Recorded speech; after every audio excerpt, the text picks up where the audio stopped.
Okay, so doing a final drive oil change on a 2017 Yamaha Viking. So what do you need for this? A pan to drain the oil into, a ratchet with a 14 mil socket, a quart of the Yamaha drive shaft oil, and then I have this pump here, and so this is the pump to pump the oil back in. So that's all we need to get going. So first thing we're going to want to do, if we cut over to the machine, is this is the filler plug right there, and we need to go ahead and remove that, make sure we can get it out, and then once we do, we can go ahead and remove the drain plug. So let's go ahead and get that off. Okay, let's go ahead and get this off. All right, I'm going to go ahead and use both hands so I don't bust my knuckles here. Okay, so I broke it free. So at this point, we can just remove this. And a little oil might weep out if it's filled to the top. It's not, so it's probably not quite full, but that's okay. So now let's go ahead and take out the drain plug, which is on the bottom over here.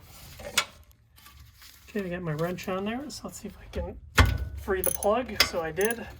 So at this point, okay, now that I got it loose, I just need to hand thread this off. And then make sure you have your drain pan below.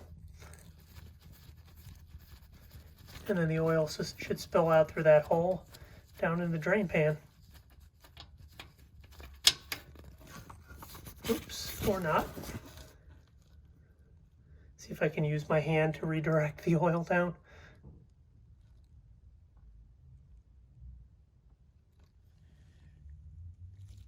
Okay, so all the oil drained out, and so I've got the bottom drain plug back in, and so try and show you this. So it's not a lot of torque, probably, I'd say, you know, if I could do it well on camera, about 3 fingers, but you don't need to do any tighter than that. It's not coming off, and you won't strip it. So next step now is let's go ahead and fill this with oil.